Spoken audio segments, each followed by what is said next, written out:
অনুভূতিটা কিরকম? ভোট চাওয়া না, যারা ভোট চাইতেও পারতো, ভোট দিতেও পারতো, সেটাও তো বড় ব্যাপার। এই জনগণটা আজকে 17 মুসলিম ভোট দিতে পারে এবং রাজনীতি অনুপস্থিত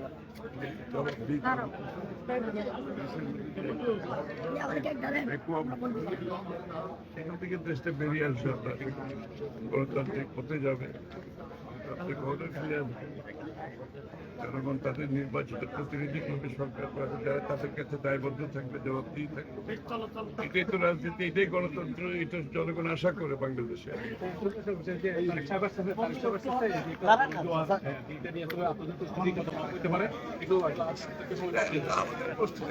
এটা বিএনপির সভা হবে না, এটা বাংলাদেশের জনগণের সভা হবে, আমি বিশ্বাস করি। তারেক রহমান আসছে, খালি বিএনপির লোক যাবে এমন কোন সমর্থক যাবে। আমার মনে হয় সর্বস্তরের মানুষ এরকম করতেছেন দিয়েছে। তারেক রহমান সেই মশাল হাতে নিয়ে এগিয়ে যাচ্ছে। আমার মনে হয় দেশবাসী ওনার সাথে আছে। কেবল লোক আসে বলার দরকার নেই, সবসময় দেখেছি তারেক রহমান সাহেব, বেগম খালেদা জিয়া, আমার যে কোনো কর্ম বাংলাদেশের মানুষ